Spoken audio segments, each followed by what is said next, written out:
Welcome back to the channel, everyone, where of course I am trying to learn how to draw and drawing very badly in the process.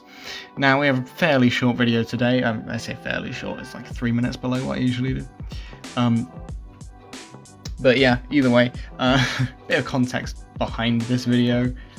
So first of all, I just give you a bit of an introduction. We are making a pigeon today.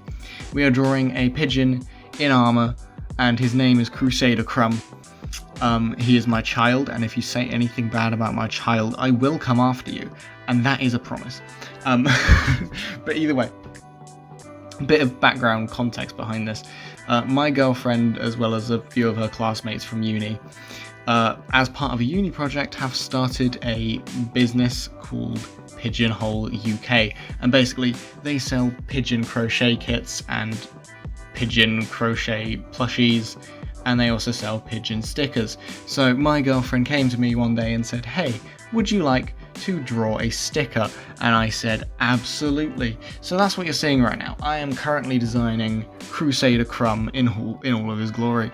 Now, originally I kind of wanted it to say the Breadcrumb Crusades or something like that, but that was just a lot of text to fit on a tiny pigeon, so I just ended up calling him Crusader Crumb. I love him. I do end up changing the design from this a little bit later on, purely because I didn't like how thick the lines were, so I did have to go, basically get rid of everything and make the lines a lot thinner. So yeah, he does end up looking better, because at the moment I think he just looks a bit too cartoonish. Obviously he's supposed to be a cartoon pigeon, but he looks like something a 5-year-old would draw, you know what I mean? Obviously shading helps, and I do shade him, obviously.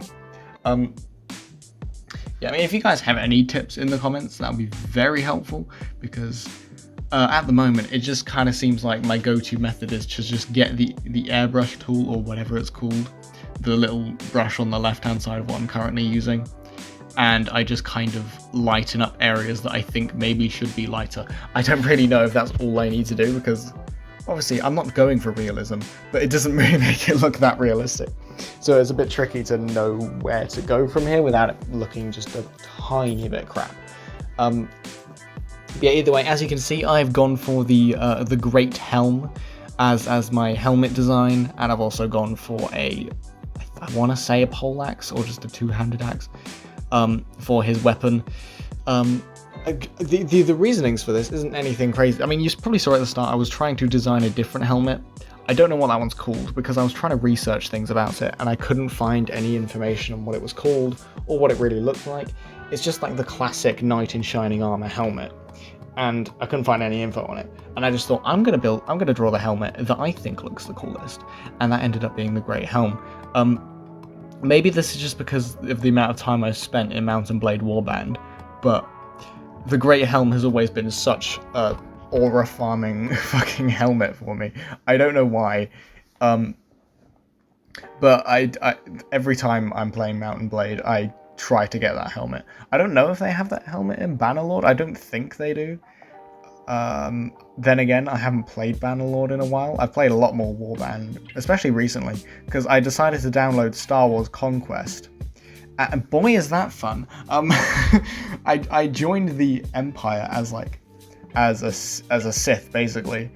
I originally just started as like an Imperial officer, and then I started pumping points into Force powers.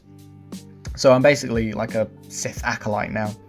And I also, because apparently when you join the Empire, you just get a planet to yourself, or a moon, I don't really know what it is, but something like that. You get that all to yourself, and I was like, heck yes. So, and turns out you can also build a Force-sensitive temple, so you can build somewhere to then recruit Force sensitives into your armies.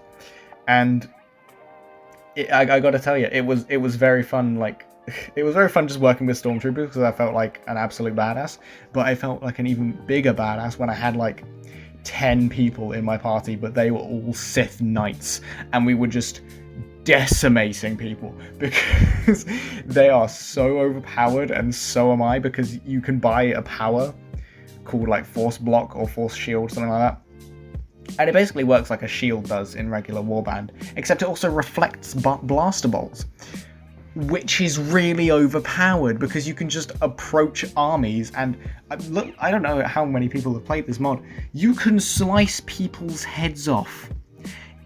So I walk up to this army of dudes who are blasting at me, and I'm just reflecting all of them. And then I go in from the side because then not everyone can shoot at me at the same time. And I literally cleave through them, one shot every single person. It is brutal. The amount of heads that end up on the floor is insane. But yeah, it turns out Lando looks very strange in that mod as well. I don't really know what that's about. But yeah, that's been my life recently. I don't know why I went on that tangent, but it's kind of been most of what I've been doing, hence why I've only been able to get a short video out as of recent. But yeah, I wanted more than just one sticker design, so I did copy and paste them a few times. Going back to the things on screen, by the way. And I was going to do 2 more sticker designs, but I just ended up having 2 total. The original Crusader Crumb and this dude who I'm drawing right now, which is, again, Crusader Crumb, but it actually says his name on it, because I feel like it would sell better. Like, if you just see a cute pigeon wearing a helmet, sure, fine. Cute as hell, anyway. However, if you see a cute pigeon wearing a helmet and he has a name, then automatically you're going to be attached to that pigeon. And don't tell me I'm wrong, because I know every single one of you has a collection of plushies at home that you refuse to get rid of because they all have names and you're mentally connected to every single one of them.